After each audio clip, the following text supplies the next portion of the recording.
Good evening. Good evening. Hello, everybody. Sorry about that, but we're here. My car and where I live, it's 9:45 this week. Welcome, Heshi Fried. We haven't met yet, but I see you here. So, welcome. Are we ready to go? It's 8:45. We can jump into it, right? Jake? Recording in progress. There we go. Okay. Let's quick start up with the initial stuff. Always, we start off with so that we have a WhatsApp chat. Please get in touch with us if you'd like to join. There's a lot of information going on there, so please get in touch with us, and you can join the WhatsApp chat. Number two, also, if anyone is struggling with addiction, if you're struggling with any kind of addiction, it's very good to learn, but you do need professional help. So please reach out. If you or you know somebody who needs professional help, please reach out. You can reach out to me. You can reach out to people you know, but learn and professional help is very key. And also, as always, these shiurim are l'zech nishmas. My father, Yitzchak Kaddish ben Hanan, Allah Shalom, may his neshama have an aliyah. And let's dive into this. So, you've had a whole weekend, you had a whole Shabbos, Heilige Shabbos, to think about what we've been discussing. And as I was preparing this next little piece, I'm realizing that we were very intense. And it's very possible for perhaps people to easily get down on themselves. And obviously we're working through tools that can help us. We're working through good tools that can help us grow and become better, focusing on what we could be, that soldier in our minds, honing our weapons, dealing with crises. But being that soldier and in the fight could be very uplifting, and it could be very, exciting. But at the same time, when we're doing it over a prolonged period of times, and when we keep running into struggle, and we keep running into the hardship of this particular begam, the issues with begam bris and shmiras habris that we have, it could get demoralizing. Fighting the good fight, and we need to know that it's a battle that is worth fighting, and also that Hashem is there with us. And that's what this next little piece, we're still in the first essay of the Kuntras. We're under Ois Vav, and this is where we're going to remind ourselves that even if we're bloody and bruised and we're in this fight that seems like it never ends, but there's a way out. There's a way out, everyone. B'hine be'inyan bekam zeh. And we have to understand that with this particular begam, al adam ledas es goydel chomer achet v'begam. It's for a person to understand how difficult and how intense this chet is and this begam is. Ad shebekal afilu b'machshava. Excuse me, sorry. Ad shebekal afilu b'machshava. That even a little deviation, and in your mind, ubahabita yechuna b'shem rasha. If it's a little deviation in your mind or in something that you see, something that you look at, yechuna b'shem rasha, you can set yourself up to be called a rasha. We talked about this.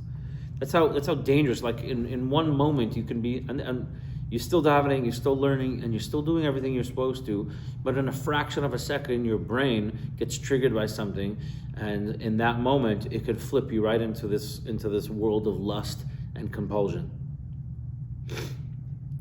And this begam is very, very difficult. We call it Averos Shabbatar, even more so than all other Averos, as we talked about. We talked about the issues, and I actually wanted to, this is a little bit of a shorter piece, so we do have time today, if not, maybe tomorrow, and I really want to ask your permission first to maybe put a pause on Nesivos Shalom and talk about some of the barriers that people struggle with, and also some of like the actual physiological issues, because we talked about some of the issues, but there's a lot more, and there's actually been a lot of studies dealing with people who have pornography addiction, or people who are struggling in that regard, with just looking at pornography, but also with masturbation and those other things that people are struggling with. Some people may actually have sex addiction, where they're again, pardon my crudeness, but they're sleeping outside the marriage, they're sleeping with other people, and these are all can fall under addictions. And even if it's not an addiction, these are all compulsions that all fall under the category of Begam Bris. And there's a lot of research about how dopamine is affected and how our physiology is affected when people are kind of falling to their desire. And I wondered if maybe, Jake, you could let me know what people are saying in the comments. We can get a little bit more into like practical tips, like just health-wise, understanding a little bit of the science of what's happening in the brain when someone's involved in lust. We're not going to get even too graphic. It'll just be more like describing the chemical makeup in the brain. So if anyone would like a little bit of that, we're probably not going to spend too much time on it. Please let Jake know in the comments, and then we can get into it. Okay? And Jake, you'll let me know what people are saying. Nice. I have a safer in here if you want. So we're in the first essay. We're doing Ois Zion. So a friend of ours just stopped in to learn with us. So yeah, you got him the first essay, Ois Zion. I'll tell you the page, but mine is actually an older version and it doesn't have the same pages. It starts with Vihine, but we're a few sentences in. Okay, so it's a very heavy thing. It's a very heavy begam. Shemuva b'Zohar Kadosh. It's brought in the Zohar Kadosh. Shaloi moil al zeh tshuva. This sounds a little heavy, this little intro, but don't worry, guys. I'm here with you. We're here together. We're all dealing with this together. Shemoil al zeh tshuva. Shaloi moil al zeh tshuva. The Zohar says that these issues of begam bris, tshuva does not help. The Zohar gets very heavy with this, and again, this is something that people say. Throws them off a Yiddishkeit, because when you say that you can't do tshuva, and it's something that everyone's struggling with, everyone has an issue with, so that could be very debilitating, demoralizing. And uve'is is gabros yetzahara, and in time when the yetzahara grabs a person, someone needs to tzarech lilchoin bechiruf nefesh. You need to war. You need to battle with like a chiruf is like sharp intensity of the soul. Right? If someone's chas v'shalom nichshol in this begam bris, it's his whole life is at risk, because there's no coming back from it, according to the Zohar. You can fall mamish into the she'ol tachtis, which is like the deepest part of hell. Truly, the deepest part of hell.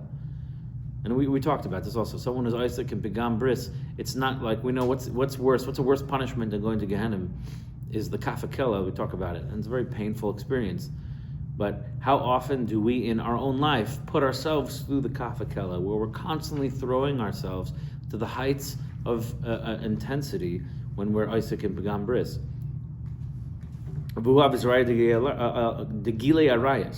And the Zohar says that it's such a heavy thing that this is even Avizrayu the Gilei Arayis, which are connected to the Gimel Averis Chamurais, that you should die for. You should truly let yourself be killed than to be nichshel. Ukamamar Admar Beis Avram Zchus Yalenu B'Shem Aviv Zchus Yagalenu Lemechsi B'Anpa Ayin Kois Gerei Kishta. This is a Chazal. Let me pull it up one moment. Yeah, you can bring the Sefer, I'll show you. Yeah.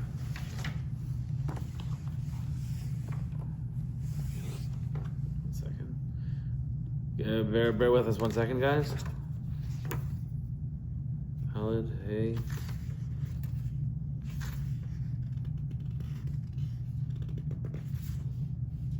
Buff. So we're like right over here. Perfect.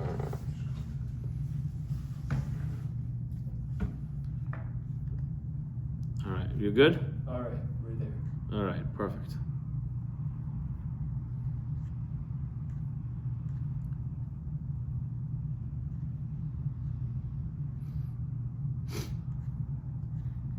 Hold on 1 second, guys. Bear with me. I'm right there with you. Okay. So the Zohar brings an example that, and this is what's being quoted by the base Avram in the name of his father. That lemechse be'anpa ayin kois gere kishta. What this means is to look with the eye like arrows shot from a bow. So what does that mean? What that this begam bris, what shetzarech lishmar atzma, you need to be careful and guard yourself mistaklius asuras from looking at anything bad. So adav misharoitzim liros boy v'hakadur neged b'fanav. And what this means is you gotta look at it as if like this vision that you are looking at is literally like when someone's trying to shoot at you and the bullet is heading straight to your face.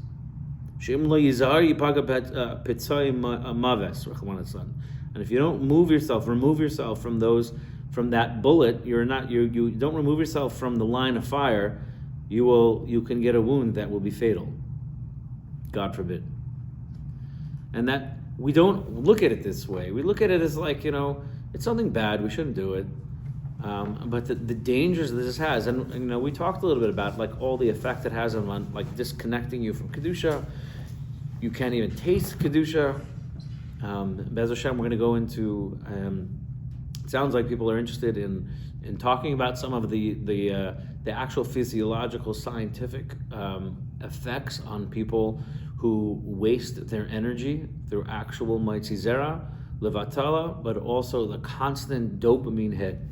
I'm not going to go too deep now because we're doing this now, but the science is coming up with this. It's not the scientists out there that are saying it's okay. Those shkatzim and the shagitzes out there that are saying it's okay to lead a fully sexual life and you can be whatever you want and you can be one of those rainbow chevra running around doing whatever. No, I'm not talking about that. There's like other scientists that are actually sitting trying to understand this. They're like looking into the dangers of social media. They're looking into the dangers of things like TikTok, Instagram, into watching pornography, all of that. The dangers that causes, the dopamine system that affects your pleasure centers is completely hijacked and completely worn down and destroyed and worn down by overexposure to these things. So we're going to talk a little bit more about it at some point. Maybe a little bit we'll start tonight and then maybe we'll carry into tomorrow. But the dangers are there. They're real, they're spiritual, they're physical, more than any other, the Isurei Torah. But after all of that, ach yachenim zeh im nichshel chas v'shalom harbe pa'amim. But you have to understand, we need to focus in on this thing, that even if someone was nichshel in this, many times, chas v'shalom, but many times, the hayush midaka aisai, and the despair you are feeling is crushing you. You feel like you can't even strengthen yourself anymore. How many people out there? So we talked about how bad this is, right? So it's very easy to fall into shame and into guilt. How many of our fellow Yidden, how many of our brothers, how many of Klal Yisrael have just given up the fight? It's like, that's it, all right. I'm a good Yid. I show up to davening. I do my learning. Many of us were married. We got kids. And it's like, whatever. This is a thing it'll be a thing. It'll just be what I do, in private. It's just the thing that I look at things that I'm not supposed to. And how many people have given up because they've done it so many times and you just get depressed and you get crushed from it. And I have to tell you, very quickly, like people who do that, people who give up like that, it affects their parnasa, it affects their emotional well-being, it affects their mental clarity. And these are people, I'm not saying everyone you see who's depressed is dealing with begam bris, but many people who are chronic depression, in your life, it's like, I don't know, they were like fine, and then all of a sudden they're just like down. They may very well be struggling with Begam Bris, and it's like a very awkward thing to approach. We don't like talking about this, and therefore it's very easy for people to isolate themselves much more because no one wants to talk about it, and particularly in the Frum community where this is like a super taboo subject. It's super, it's usher to think about these things. It's usher to think about what people do online and the internet. It's usher to talk about like this lust and the female form being something that is attractive. So we don't talk about it, and the people that are really stuck in the begam, they end up just like, I'm the only one in the world dealing with this. I don't have anyone to talk to about this, and I'm just going to keep hiding. And they let the world close in on them more and more, like you're getting crushed and pressed, and there's nowhere else to turn. So, and the more a person is nichshel, the harder it is to get out of this. So yesh ma'amarim min Rabbeinu HaKadoshim hamachayim es hanefesh, to enliven us. We should listen to the Rabbeinu HaKadoshim, that they're trying to, even those of us who are nichshel, hamachayim es hanefesh, they're trying to bring us alive again.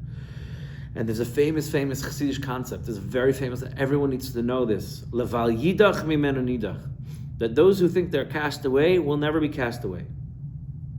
You'll never be cast away from Hashem. HaKadosh Baruch Hu, every single one of you listening to us right now, even after everything we learned about how much of a Russia a person could become, you have to understand that HaKadosh Baruch Hu loves every single one of you. Every single one of you has inside a chelik elika mimal that is exploding with the power of 10 million suns. And yeah, we covered it up. We put these layers of schmutz all over it. But it's still there, and you will never, ever, ever be cast away. You who think you're alone in this world, you who think that there is no hope for you, you who think that this is an aveira that you're just going to deal with, and you're gonna be nichshel, and then you're gonna cry a little bit, and then you're gonna go through Yom Kippur, and then you're gonna be nichshel again, and then you're gonna cry a little bit, and then you're gonna learn a sefer, and then you're gonna be nichshel again, and then it's a never-ending battle. You who think this, I want you to know Hashem loves you. Hashem loves your struggle, and Hashem will never ever give up on you, ever, ever. However alone you think you are, you need to know that Hashem is there with you. And we're going to get even deeper.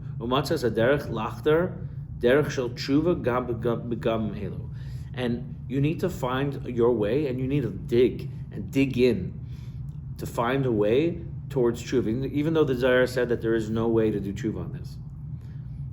And we learned this from in Pesach Sheni. The whole concept of Pesach Sheni, when the Yidden who were tameh for carrying the bones, they said that Lama Nigara, why do we get left out? And Moshe Rabbeinu, they were tameh, so they weren't able to bring the Karm Pesach.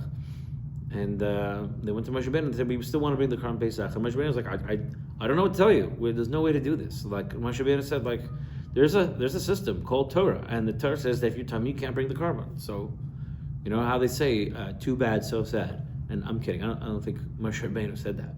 He doesn't use language like that. But he said there's no way around this. But he spoke with Hashem, and Hashem then said, these people are legit, and they figured out a backdoor. These members of Klal Yisrael figured out a backdoor. If the FBI needs to break into your phone, right? So your phone's locked, and Apple doesn't let anybody in. But if someone's like a criminal, the Apple or Android, whatever, they'll let the FBI in the back door. They know how to get it back access, so they can get information and capture this criminal. So I know it was like a random mushal, but it's the same thing over here. It's like Torah. You're right. Torah is a set structure, but if a yid has holy chutzpah, he could find the back door into getting close to Hashem. He can find the workaround. He can find the loophole. He can find the glitch in the system, which Hashem put there on purpose, specifically for these moments. For you who are told that in the regular system of things, there's no way back. But if you really want to get back, there's a way to get back. And how do we know? Let's go weiter. That Yashiv loy nemar ki im v'shav v'kibetz is based on a pasuk in It's based on a pasuk. What was that? Oh, really? So the pasuk is in there? And in one of the lines, it brings this. Interesting. So the pasuk comes from. Yeah, I gotta go check it out. Shkoyach. The pasuk is based on a pasuk in Dvarim, and the pasuk is V'shav Hashem Alikecha as Shavuscha v'Rachamecha V'shav v'Kibetzcha b'Chol Amim. So obviously, like it doesn't say Yoshiv, right? It doesn't mean that Hashem will send you or Hashem will return. It doesn't mean Hashem will send you. No, it says Ki im V'shav v'Kibetz. Yoshev loy nemar, it doesn't say he will send you. Eila chatam shaleim nemar. It's talking about these types of sins. She'i efshel asas aleim tshuva. That Hashem's not going to be like the other averis. Hashem will give you a path to do tshuva. But the way Chassidim like learn up this pasuk is so beautiful because the pasuk is like it's just talking about like simple basic tshuva. But here we're talking about like there's a deeper way that it could have said Yoshev, which was really kind of the type of tshuva that you would have when it comes to regular averos. But no, in this particular case, we're talking about these chetaim that have no way to do tshuva.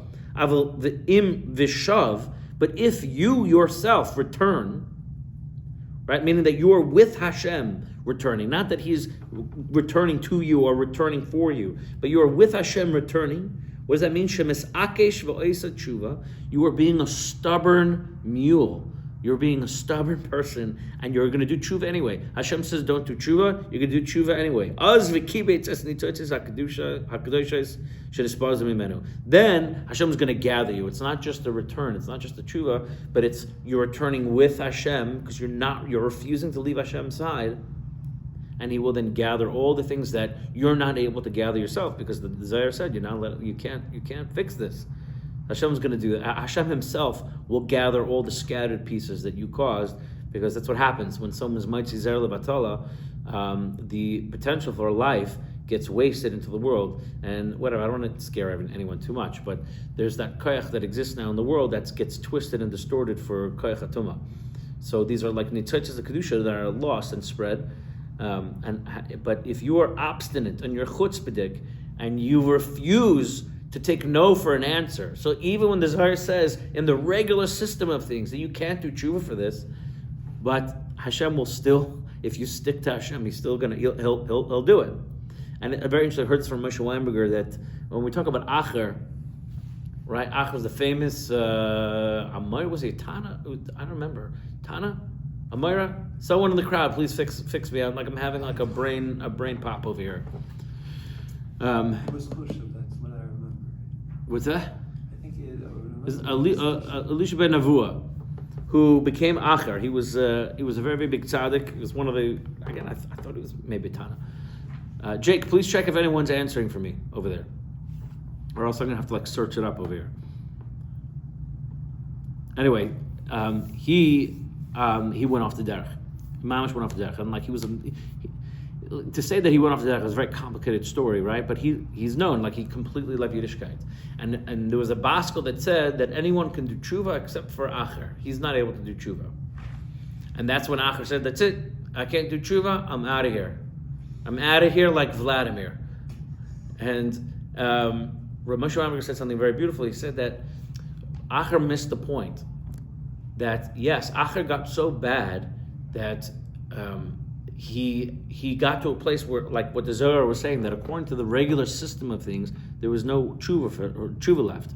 But Acher was a chutzpahnik, right? Acher's like, his big argument was he saw a child who was listening to his father climb up to a roof and then fell and then got killed. So his whole thing was he had like a chutzpahnik approach to Hashem, like Hashem, this person who did a mitzvah for you, right, for his father, he listened to his father, and you let him die? Like, how dare you? And then I'm gonna turn against you because of this. But he should have taken that same mechutzivness, that same level of chutzpah, and he should have said, Hashem, I'm going to do tshuva anyway. You said I can't do tshuva? I don't care. In your face. in your face, Hashem, I'm going to do tshuva anyways. But he didn't do that. He didn't take that, and that was his signature koyach, was to be chutzpinyak. So that's the thing, like when we're told that you can't do tshuva, that should be something that gets you so mad that you do tshuva anyway, even if it doesn't work. And I heard beautiful pshat, the very famous song. The very famous song is, and when Klal Yisrael, that Koyamar Hashem, Zachanti Lach Chesed Ne'onayich. Right. So what is that? Hashem saying that I remember the chesed you did for me in your youth, right? Which is when Klal Yisrael was leaving Mitzrayim and they're traveling through the desert. So what was the chesed that Klal Yisrael did for Hashem? And then the next pasuk is Lech Tech Acharai Ba'amidbar Be'eretz Lo Zerua. You followed me through the midbar in a place that doesn't grow, nothing grows. So there's a few questions in there. Like what's the chesed that Klal Yisrael did? And also, like, why does the pasuk say, it's kind of describing the desert twice. It's like, you followed me in the desert, which is barren. Everyone knows what a desert is. Like, there's no one, even if you've never been to a desert, everybody knows what a desert is. Nothing grows there. So why does the pasuk then say, the Eretz Lo Zerua, in a land that nothing grows? Like, either say, you followed me in a land where nothing grows, or say that you followed me through a desert. But why saying both? It's kind of weird. It's kind of weird that you have those two lashonos there. So I heard something very beautiful. It's that when Klal Yisrael sinned with the Egel and then sinned again with the Meraglim, and they had the judgment that they had to stay in the desert for 40 years. So we know that they all lost their zechuyos. They couldn't go to Eretz Yisrael. They even lost their Olam Haba, according to some shittas. They lost their Olam Haba.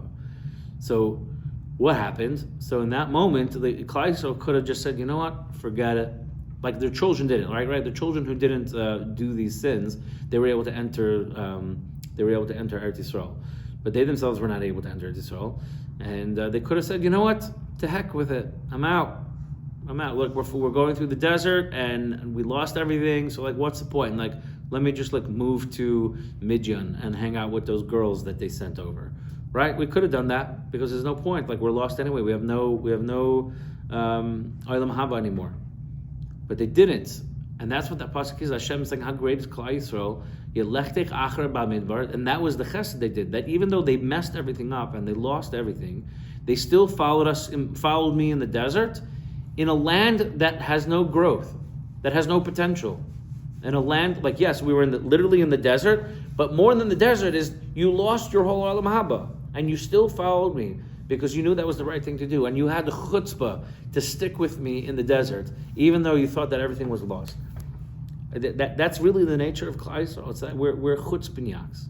We say things like Nasa v'nishma. It's like it's a crazy thing to say. Now, we all like we were taught this as like little kids that like it's totally normal. Like Klal Yisrael is so amazing because we had to say Nasa v'nishma, and we don't really know another story, right? We know that they went to the other nations and they declined Torah because Hashem picked out the thing that they couldn't deal with. But not saying Nasa v'nishma is a crazy thing to do. No normal human being would do this. I don't care if God's standing in front of you. It's a crazy thing to do. It's a nutty thing to do, that you're not even going to like listen to anything that's in the Torah. You're just going to say Nasa v'nishma.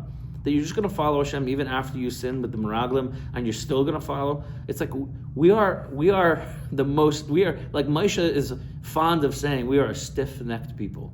We are stubborn and we are stiff-necked because all we really want to do is be close to Hashem. Like and that's what makes us really great.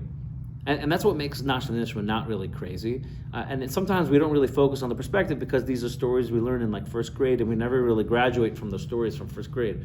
But like put ourselves in that matzav. Like there's no hope. Acher had a chance to come back. So all of us have the same chance to come back. Every single one of us.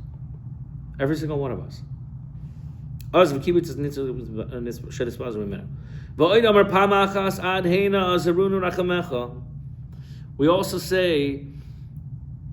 also say, this is, I'm trying to find it, I think it's from Slichas. This is from one of the Slichas. Nishmas kol chai. Pam achas ad heina zarun rachamecha, is it Nishmas? Well, Maybe there's a Lashon like it. Ad hainu azurin rachamechu mishvedas nishmas v'lo yazuvin chasadechu. Right, so what this means is that up until this point in existence, you have been with us and taken care of us, Hashem. And on this, Chazal teach us in Yevamos, it's brought in Yevamos in Gimel Amud Aleph, the Parashas Arayis, that when we're talking about Arayis, Lashon Heina the Chsiv Behu. What does that mean? That it's talking about that it's Heina the Chsiv Behu. It's written in it Heina. Sha'afiluhu kol kach b'shafal hamatzav shegia ad ladargas isurim keilu, that even if you fall into such a situation, to these low levels because of these isurim, the chsiv behu heina. Still, even until that point, not just that Hashem, you've always been with us, but even for those of us who until that point had fallen so low, gam kein azrun rachmecha. Still, we're still going to get your mercy from Hashem. Hashem's not going to give us up. He's never going to remove His chesed from us. See, I love Chassidus, because Chassidus will tell you in one paragraph that, like, if you're not careful, you could be considered the worst Russia in the world. And then the next paragraph, it's like, but Hashem loves you anyway. And that pasuk you thought meant that you're the biggest Russia. No, that pasuk itself means that Hashem is still there for you and is still giving you chesed and is still piling so much love and awe upon you. I'm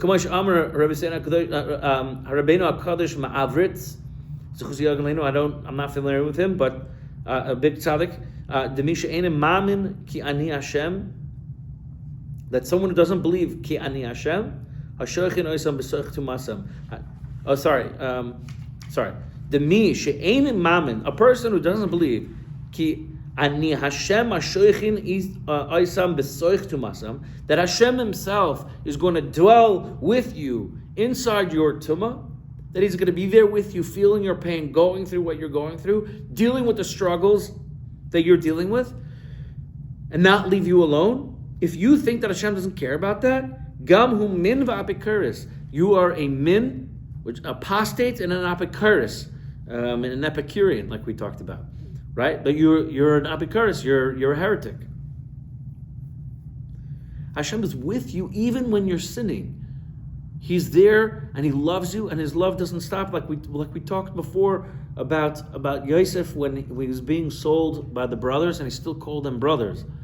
That love doesn't go away even in the worst sins. HaKadosh Baruch Hu is much bigger than an Aveira. He's not getting offended. He's the Ein Sof. He's the Hakol Yachal. Like, you can't do anything to offend Him. And His love for you is eternal. And the way to do tshuva for these things,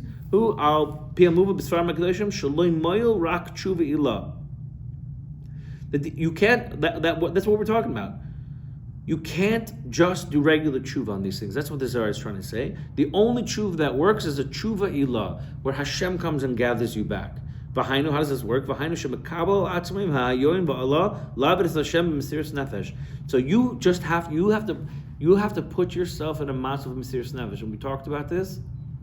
That for some of you who are really, really struggling, and mesiras nefesh might mean extra limit of Torah. Some of you might mean taking the computer that you need for your business and chucking it out the window. I'm not here to tell you specifically which avodah is your avodah to do, right? But when we're dealing with like the big crises, it's better that you throw your computer out the window and lose your business and lose your job, perhaps, than to be nichshel. And when we're doing this with mesiras nefesh, V'liyos kiberia chadasha, and we become like a new creation. She'im begufei hakodim ein lo takana migoydel become. That in this guf, before you did this mesiras nefesh, before you actually died and changed into something new, there was no hope for you. There really was no hope for you, and that's what the Zohar is saying. In the regular scheme of things, you should not be able to do tshuva, but because you put yourself in a matzav of mesiras nefesh, you were able to completely change your essence, and now there's new things happening with you. There's a new cheshbon with you, and that new cheshbon, that new you, that new beria that is you, that person can do tshuva. It's within the koyach of a person, of a yid, to become new, to become like a new creation from right this minute while we're talking together. From right this minute while we're talking together, you can literally decide in your mind, that's it, I'm not doing this again. I'm just not doing this again. And it can't just be a thought. You have to follow it up with action. You have to do something specific. You have to do something. It has to be real. But you could do that right now, in your hands. Ubeis cheshbonos elu. These understandings that HaKadosh Baruch Hu will never ever leave you, and that you have the ability to turn yourself around and become a Berech Hadasha. Every single yid needs to know, however bad you think you got yourself, there's a way out. Because see, before you fall, you need to evaluate how bad is this, and how bitter is this begam, and we talked about like thinking through the drink, right? The alcoholic, they teach Alcoholics Anonymous that before you start drinking, you got to say like, well, I want to have this drink and I'm going to feel really good and I'm going to get that buzz and I'm going to get that high. But then you have to keep the thought going. So then whatever happens after that, you're going to drink more and you're going to get sick. And then when you get sick, you're going to throw up. And then you're going to drink more and you're going to get blackout drunk. You're going to do things that are going to hurt your people that you love in your life. And then you're going to spiral and kind of circle the drain until someone finds you in the gutter somewhere. You got to think through the whole process. Don't just think about the immediate pleasure you're going to get. Let your brain, using your koyach hadimyon, using your imagination, to really see the whole end game of what happens when you drink. So the same thing with you, with falling in this sin. It's the same thing, the same issues. I mean, obviously it's a different construct, but it's the same kind of compulsion and desire that someone might have when they're attracted to alcohol. Obviously, this has much worse effects, could have much potentially more far-reaching effects spiritually and physically. I mean, alcohol is pretty dangerous. I don't want to compare the two. They're two different, very terrible things to deal with. But the point is, when you think through it, it's like, well, I'm going to look at this thing online. I'm going to go to that website. I'm going to type in the address. I'm going to spend my time hunting around for clips. I'm going to just fall deeper into depravity. Deeper and deeper I go. I'm going to be moitzil zelavatala, and afterwards you have to keep thinking through that thought. What's going to happen afterwards? I'm going to feel depressed. I'm going to have that clarity, that post-avera clarity that happens, and I'm going to realize how much of a rasha I am, or how bad I am, and how empty my life is. And then you're just going to carry that stress with you, and then that's going to cause you to be nichshel again, because that's the whole trigger of addiction, right? That's the whole addiction cycle. And then when the more often you do that, you're going to alienate yourself from your wife, and you're going to alienate yourself from your kids. And obviously your relationship with your wife is going to take a huge nosedive, because you're physically, the plumbing is not going to work. Trust me, the plumbing does not work if you're nichshel over and over again. Hamevin Yavin. And you're not going to be emotionally present, because you're going to be emotionally drained. Your whole system inside is going to be emotionally drained. And then if you keep going down that path, you're going to distance yourself from other people. Like we talked about, you're going to be desensitized to Kedusha. You're not going to be able to feel the Noam Shabbos anymore. You're not going to feel the sweetness of davening. And then, everyone's running around today like davening is so long, and davening is so boring, davening is this. And it's like, well, I don't know, maybe there's a little bit of begam floating around inside you, and that's why davening is too long. I don't want to blame everybody who complains about davening that they're oisik and begam bris, but we have to know that begam bris is a very big player, and the reason why people are very disconnected from tefillah today and from avodah. On whatever level, some people are obviously not doing anything really wrong, but they may not realize that they're not growing, and that begam bris is just something that's happening in their life. They don't realize it's bad. But the point is, you got to think through it before you nichshel. But the im nichshel, now here's the flip side. If someone does fall, don't get yourself depressed like the Yetzer Hara wants you to do. You got to strengthen yourself. Gishari tshuva v'shari demais loin denolu. The shara tshuva and the shara demais, the gates of tshuva and tears, they're never locked. There's always a way in. And the Yetzer Hara likes to flip these cheshbonos. What does he do? Before you fall in this begam, he's gonna say, it's not a big deal. You're just doing it one time. This is your norm. This is your norm. You normally do this. Who are you kidding? You think you're gonna stop this today? You think you're gonna be able to push back against this today? No. Don't get over it. Just do the thing. Right? He tries to make the decision very small and the problem very small. right? And then after you're nichshel, mapila b'yush she'ein kvar trufa evurai. He's like he makes you feel even 10 times worse, and he dumps you in the deepest pit of despair. And there's no help for you, and there's no treatment for you, right? But really, we need to flip that around. That before you start, don't make it small. It's very serious. Before you go down the path, you need to know how dangerous it is. How absolutely life-threatening it is to get involved in Begam Bris. But then if someone chas v'shalom has nichshol, okay, all right, don't make it bigger than it is. Why are you making it bigger than it is? You made a mistake. Hashem still loves you. Everything's going to be okay. You're going to get yourself out of this. There's a path forward. And even though the Zohar came along and said that there's no path for tshuva, but you can literally turn your whole life around if you want, there's a way out. Like Rabbi Nachman says that, even the person who is still holding the bloody knife that he used to stab somebody, he still has a way to call out Hashem. He still has a connection to Hashem. And always remember that obviously you need siyata d'shmaya with this. You need to be davening, and then unfortunately it becomes like a what comes first, the chicken or the egg? It's like if someone is nichshol and begam bris, then he has a hard time davening. But the only way to get out of it is by davening. So you need a daven to get out of the begam bris, but you don't feel like davening. So what you have to do is you have to like a motorcycle doesn't have like a starter, right? You ever see people when they start up the motorcycle, they have to kick start it, they like jump on the lever on the side. I don't know that much about motorcycles, so I can't describe all the different components. But like when they try to get the motor going, they have to do that like big jump. No? Yoni, you ever saw anybody do that when they try to start a motorcycle? I don't know. I haven't spent a lot of time around motorcycles. No, nobody on the chat over here ever spent time around motorcycles. I think some modern motorcycles they do it built in, but like those old Harley Davidsons.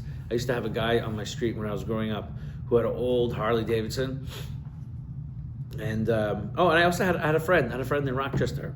He was like a MAGA cheer, he had like a long beard, and when he put on the helmet and he put on the leather jacket, he literally looked like one of these biker chevra. But then he took it off and he was wearing a suit, and he walked in to give shir.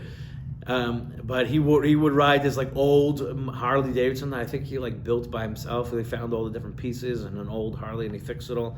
And the way he would start is you got to jump on the lever. That's what you have to do to get your engine going.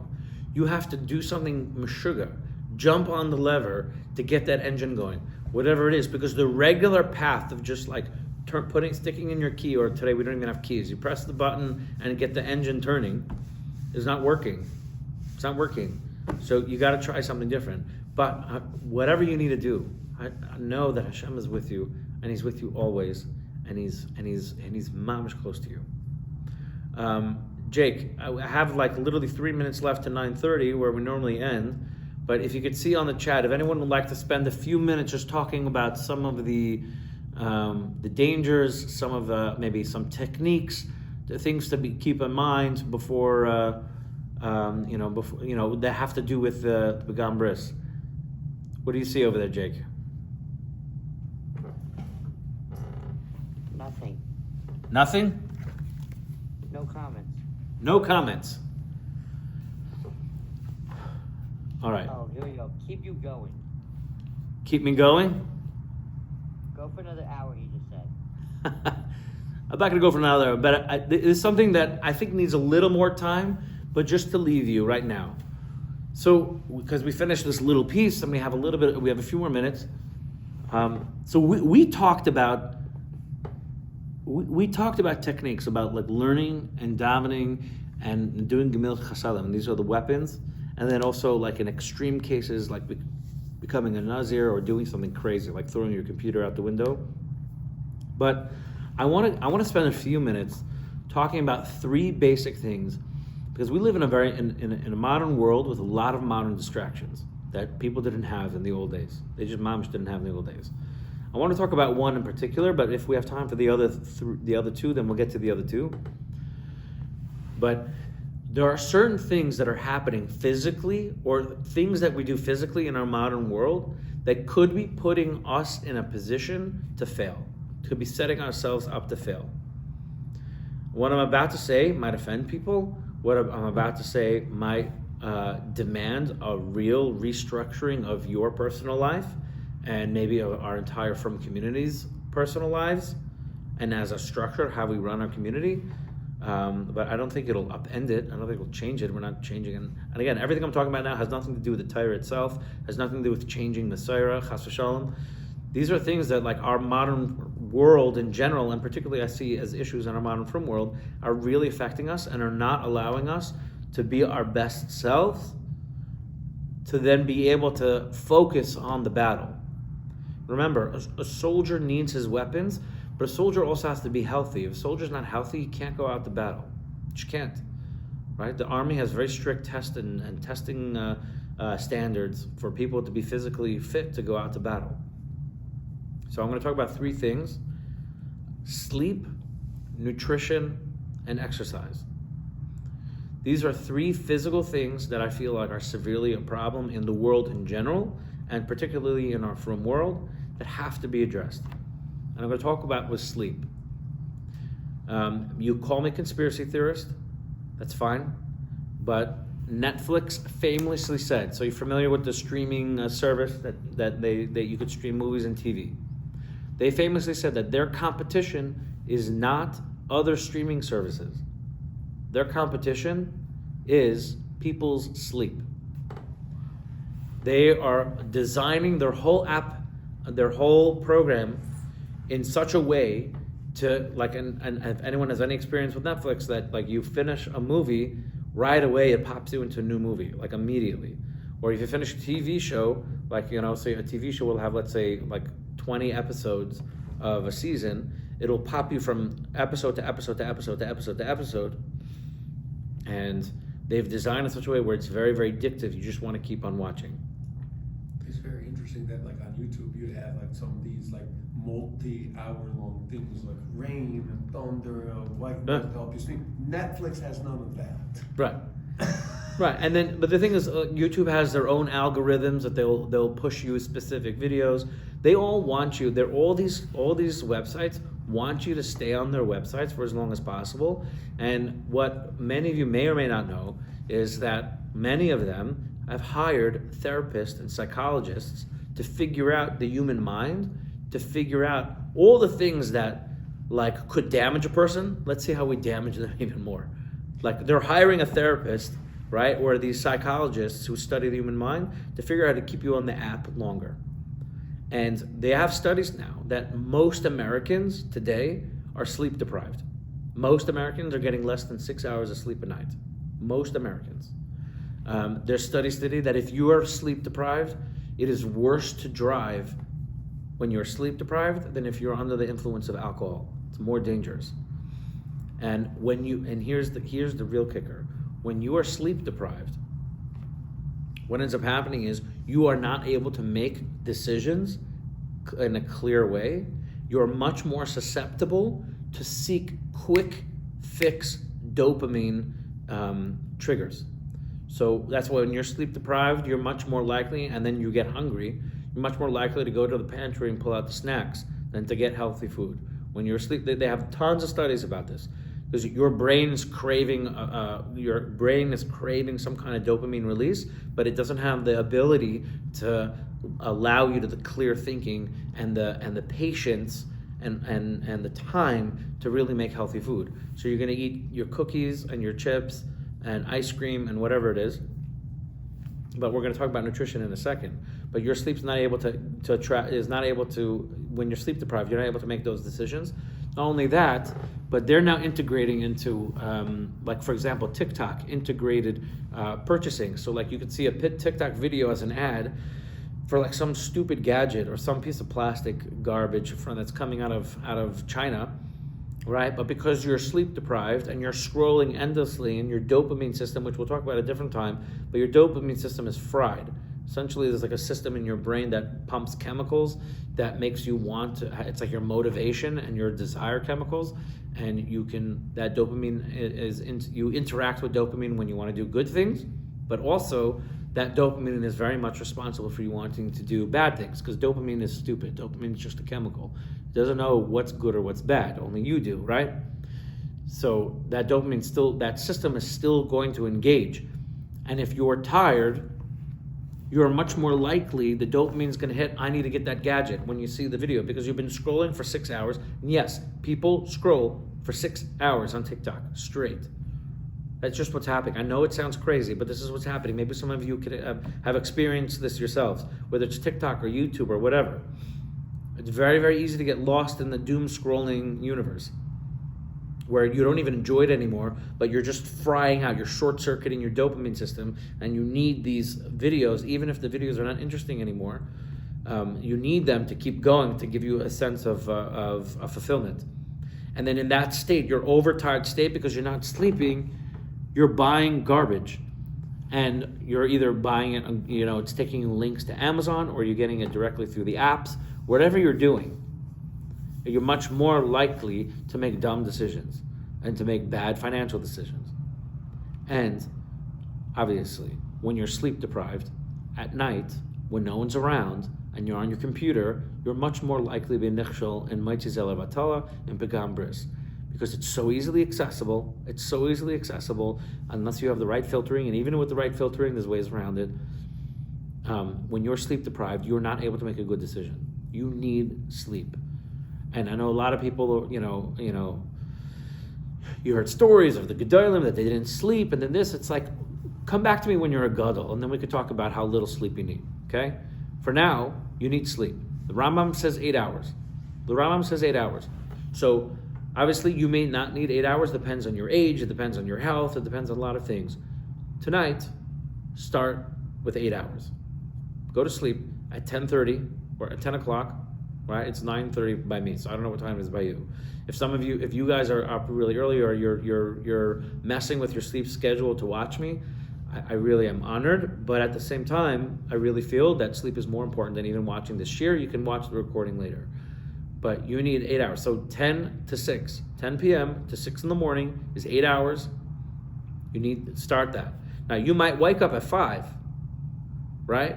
Because you only need like 7 hours or 7 hours and change, right? Some of you might only need 6 hours. People are built differently. Some people really need less sleep. But if you're sleep deprived, you need to fix that sleep debt.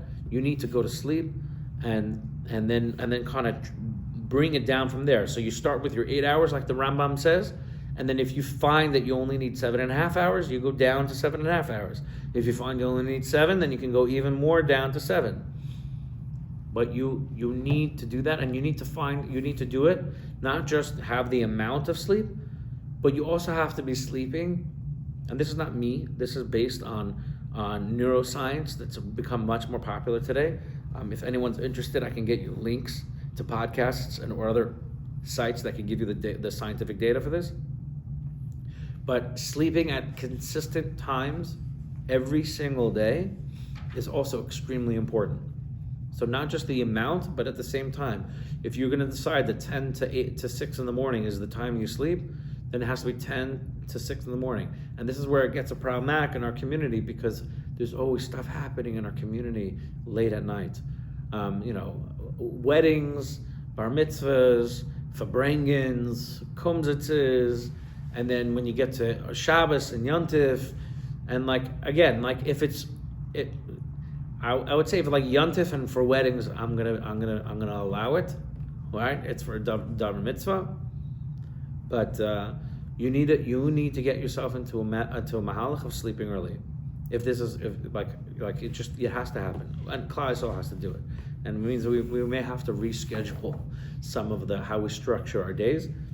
But I know with Yontif, particularly Pesach, it's just sometimes impossible to do it.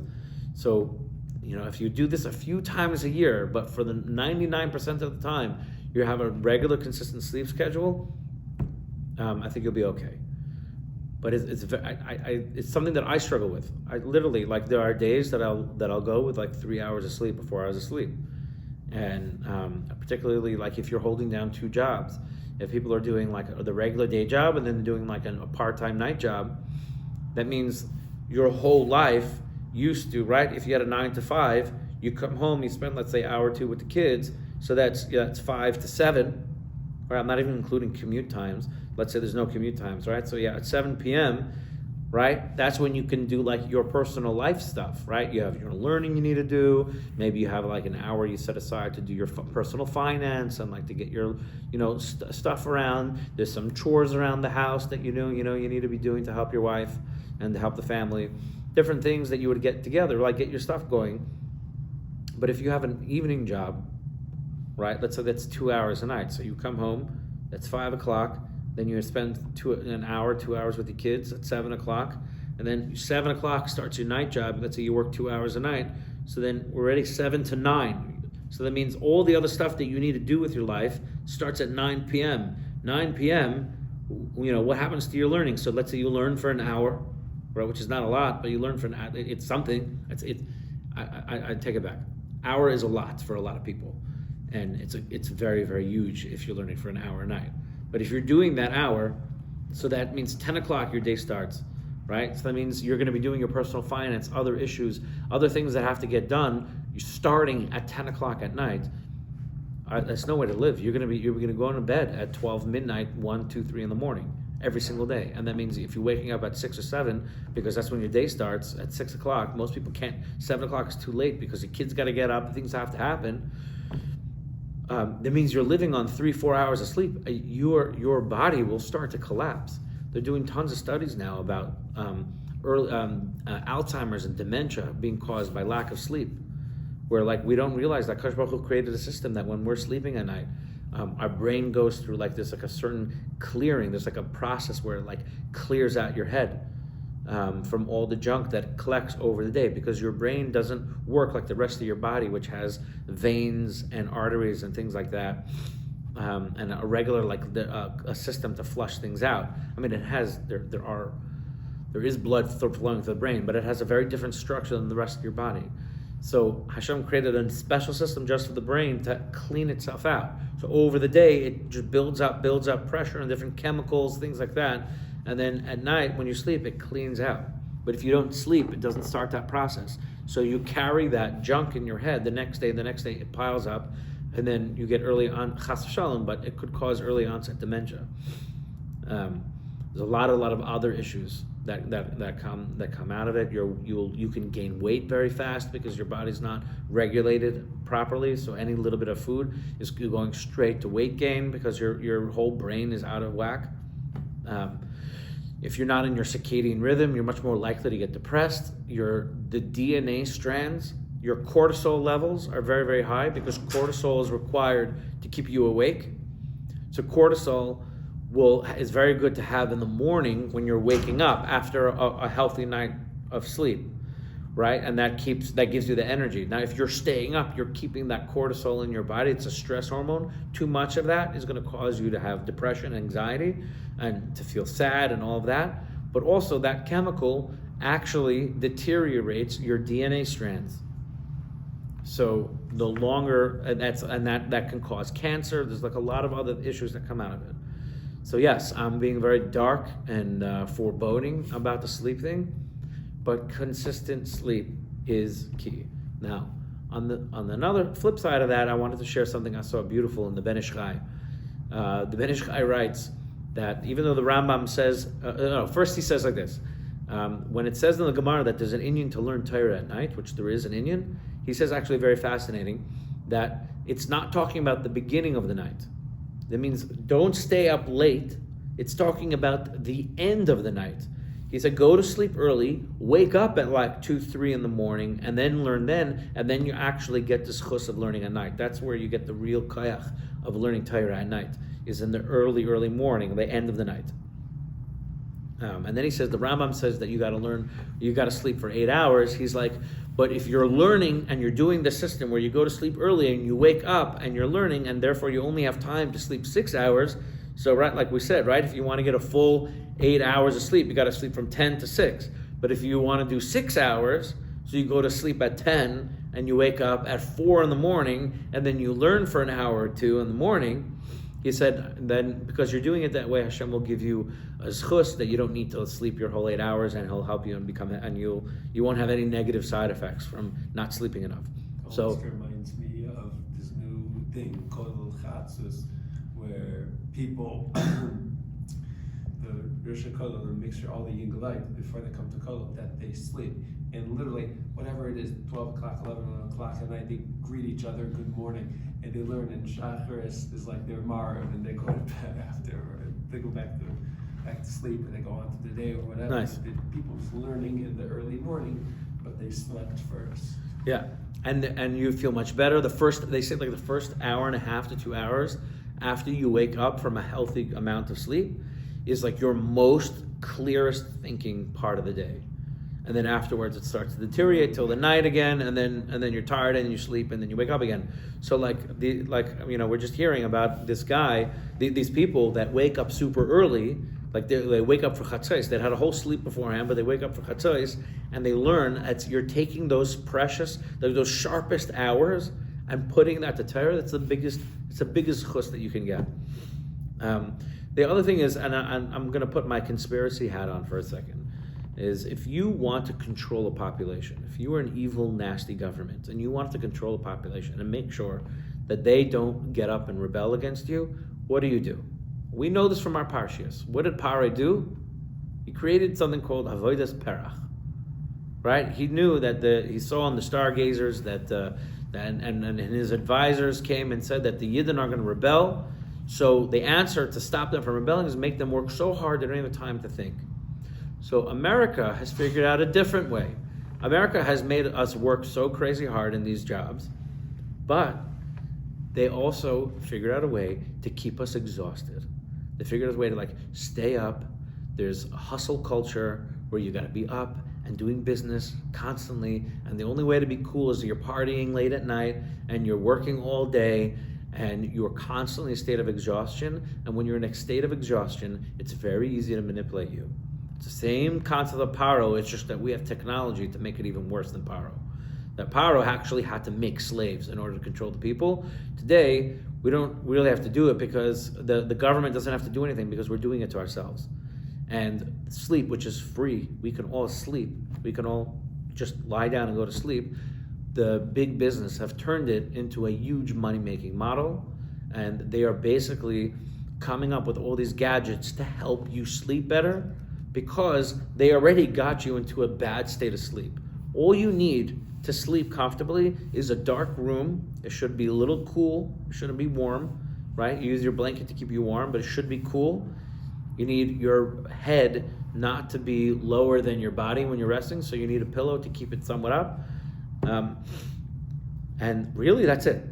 That's the whole business, and consistent time. And then in the morning, when it's day, get out and get sunlight. Meaning, go outside. You should actually step outside and have sunlight really shine on you. Even in the winter months, try to do that. Stand outside and get sunlight because it will help reset your system.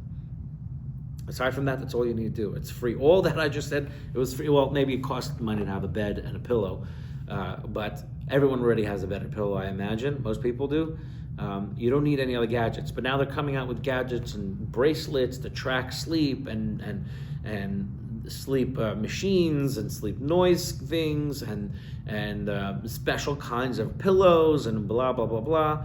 And again, for some people who need it, they need it, whatever it is. But you have to understand this is a whole big business. These are all ways to make you spend money and to keep you in this loop. Paro didn't have the opportunity to do that. The only option he had was make you a slave. Today, there's so many options to trap you. You could watch TV till all ends of the night, and then you spend all your money on sleep aids because you can't sleep, and now you're in this crazy loop. Spending money, trapped, or doing all these things because you can't think for yourself. And of course, you're going to be nichshol. You're going to be nichshol in begam bris if you're not sleeping healthfully and you're trapped in this loop. I really, really talked your ears off about sleep. There's a lot more to talk about sleep. I really recommend you do research on it. If anyone wants more, I can direct you to the people doing research. Two people come to mind. There's a guy named Andrew Huberman. He has a podcast, Andrew Huberman. He's a non-Jewish guy, but he's a neuroscientist working, I believe, for Stanford University. And he basically does tons of different deep dives on health. And one of them is sleep. He also talks a lot about pornography and the effects that pornography have. So it's a good person. It's a good name to have. Andrew Huberman, he really discusses all the negative effects of these. Very, very, very useful information. And there's another guy who's specifically about sleep. His name is Matt Walker, I believe. Also very important to learn. I don't want to. I'm going to move into nutrition and exercise, but I don't think I need to explain it as much because I feel like sleep is like a little known subject. People don't really talk about sleep, and our community is not super set up to allow people to really set their lives up around sleep. But truly, if you could figure out sleep, and you also sleep for your kids and how it navigates their ADD and all kinds of stuff, it's super, super important. I really, I beg you to take the time to do some research. Number 2 is nutrition. I don't have to explain. Nutrition in the Frum community is horrible.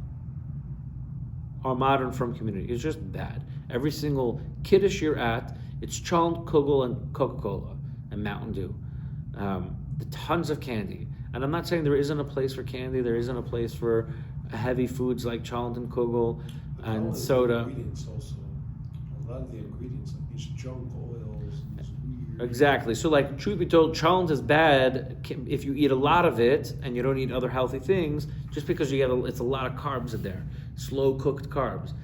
But truth be told, the Coke and the soda and the candy, there's a lot of random chemicals that are being put in there. Again, how do you want to control the population without being Paro? Again, Paro didn't have junk food. They didn't have junk food in those days. Well, I'm sure they had sugar, but they didn't have the kind of real garbage that they have today. So his only option to control the population was to make them slaves. That was it. And to beat them into submission. Today, it's very easy. You take away people's sleep, you make them watch tons of TV, and you also feed them garbage. And you make sure that there's tons and tons and tons of garbage. We can go into like appropriate diets. Essentially, eat less calories than you burn. Everyone burns their calories differently, so there's ways to check it. Look online how to see how many calories you burn daily.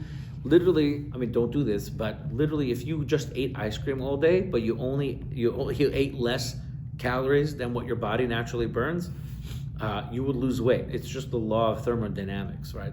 You need a certain amount of calories to live, and if you eat less, your body's going to eat into your fat stores and all of that. Don't do that because you need other vitamins and nutrients and protein and things like that so that you can build up your body. Essentially, try to have most of your calories to be protein. Some of them can be healthy carbs. I'm not going to go to the whole schmooze about what those healthy carbs are. Obviously, I think you have an idea. Bread, cookies, cake, things like that. Pasta, they're not good. Don't even get me started on pasta here versus pasta in Italy, but that's a different conversation. Why? Because in Italy, it's actually like made from a normal dough. Exactly. The pasta in Italy is much more real ingredients. Today, it's all like enriched flour and all this extra junk that's in there, and it makes people really bloat up, and the inflammation. The seed oils is a real big problem. I know I sound like some kooky, crunchy granola, green health nut. But seed oils, which means any oil that comes from a seed, like canola oil actually comes from a certain seed that people don't like using the name of because it sounds like something else. But canola oil comes from seed, vegetable oil comes from seed, sunflower oil, cottonseed oil. They said they use hexane to extract the oil from the seed. The process of making the oil is bad, the actual oil itself is bad, everything's bad. Like good old oil is olive oil. I think avocado oil is actually pretty good that they have down. But all the other oils, like it's just you live with inflammation. So some of you guys walking out there, right? You feeling that constant like bloat in your stomach. You feel fatigue and tired. That's all coming from this problem with nutrition. Your body is constantly trying to heal itself because you put food in that the body doesn't know what to do with, so it's causing inflammation, like an infection, and the body's taking all the energy that you have and trying to heal constantly, and that's wearing you down. And when you're in that state of not feeling healthy, of not having the right food in your system, and losing energy quickly, what do you think is going to happen? On top of your exhaustion, on top of your nutrition, you're going to be seeking quick, easy dopamine fixes to feel better constantly. You're going to be doing that. And if someone is not really mindful and careful, they're going to fall into Pagam Bris. when you have all these things against you, before you even start learning and before you even start davening, if you're not taking care of your body on a basic level, I'm not talking about being crazy, just like the Rambam says, just like simple portions. I don't remember if the Rambam says that like how much protein you should have, but you should have 2 types of food on your plate, and they should be different things, like essentially protein and healthy carbs. I would even recommend taking out healthy carbs and eliminating that as much as possible. But if your body is not healthy and you're not moving, and then we're going to talk about exercise in a second, but you're not able to move that well, you're going to be sitting and looking for easy fixes, and then the internet just made it so easy. So again, Parai needed to make you work hard and a slave and beat you and throw you to the wolves and the lions. Today you don't have to do any of that. They just give you a computer and a whole pile of junk food and tell you to watch all these movies so you don't ever get to sleep, and you're good to go. So nutrition, please, nutrition.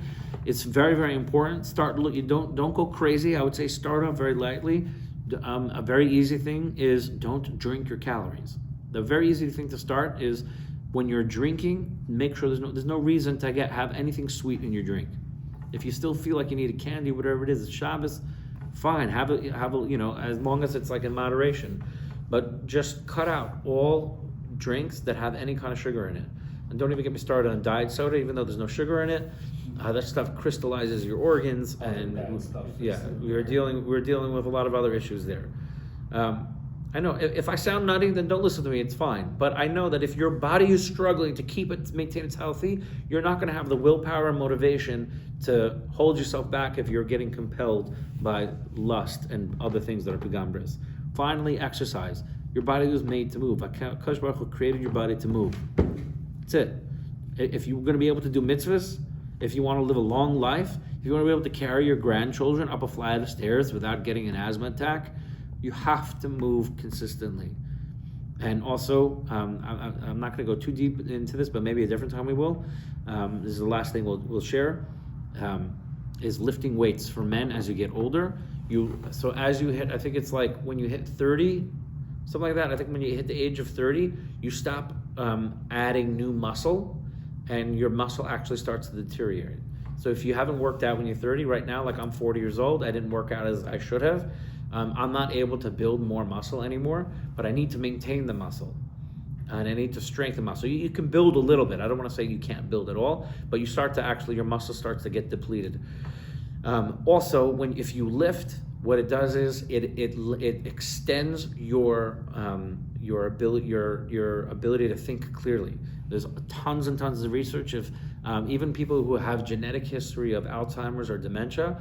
If you're lifting weights, that will prevent a lot of that.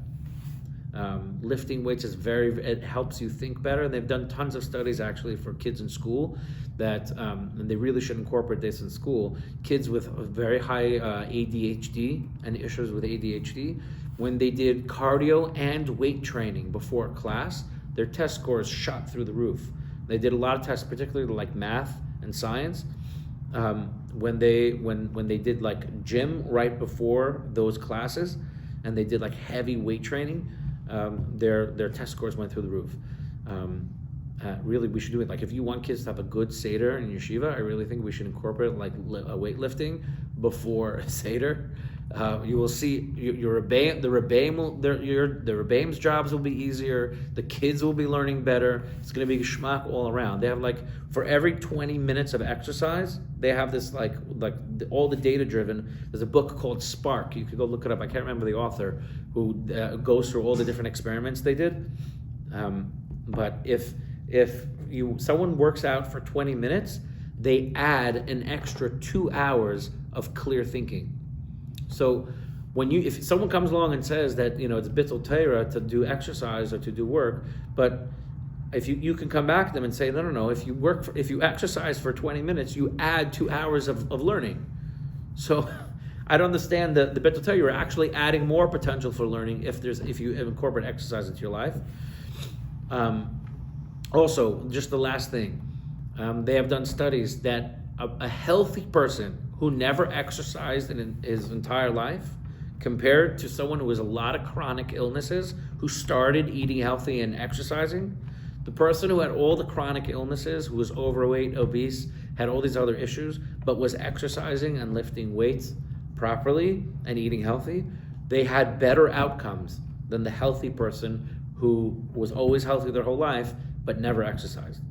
So like, we're talking about people like really, truly sick people, obese people, they had better outcomes. Again, if we are not moving and our bodies are slow and we don't have energy, what do you think is going to happen? Before we can even start learning properly, before we can daven properly, if we have all this junk, they have like these studies now about like all the plastic in our bodies right now because of what's going on. With all of that happening, and then now you're faced constantly bombarded with pictures of naked ladies in front of you, pretty much. Everywhere you walk in the street, on the computers, on the ads, what's going to happen? Where are your defenses at? Where are your defenses at? You're not peak capacity to be able to build the motivation, to feel that you can handle this battle. Remember, this is a battle. You're a soldier in war. You can't fight properly if you don't get the tools straight. So that's my little deep dive on the health thing. I know I went about half hour overboard. I hope it was beneficial to you. If it was just me rambling, then I apologize. But have a wonderful, highly evening. We should only be zeicher to health and wealth and all the beautiful things. Shkoyach. Recording stopped.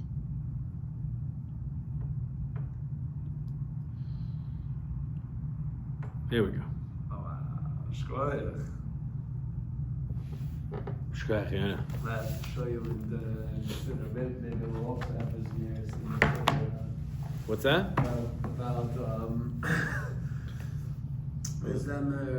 Yushiv Lenem. Yosha Lenem Arshav Kibitz. Yeah.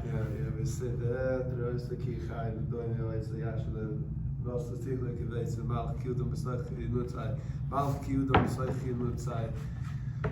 Is that the one? I have to look, but let me get a sentence in the next hall over here. Wow, lights are off. Oh, that makes it easy.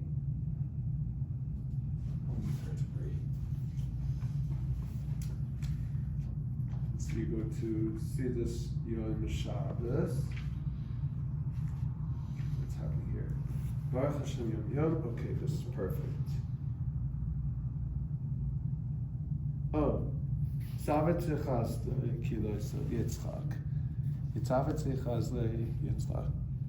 All right, at the end. Yosha Lenem Arkiyim the Mishav Kibitz. Boom. I think there might be a Al Pasuk Dvarim, yeah, Pasuk Dvarim. is a Pasuk in Dvarim. Let's see the other thing we mentioned. No, not as far back as Kabbalah Shabbos. Oh, perfect. It would be.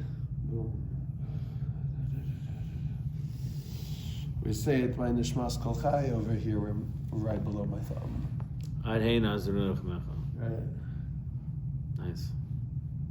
V'lo Yezabunu Chasadech. Right, like it was quoting. Very nice, Shkoyach. Exactly. In Kretschner, they have a whole fancy Nisach on Nishmas Kol Chai. Oh, really? They have a very interesting minhag that they say it as part of the Nusach by the Chanukah Lecht, that they say Halal HaGadol like we do on Pesach. So it's like all of Halal with the Hoded Hashem and it leads into Nishmas. They said of the river of Hershela, of course, he says somebody has a good bowl of challah, he wants another bowl of challah. If the challah comes out, because he's going to ask for another bowl. Just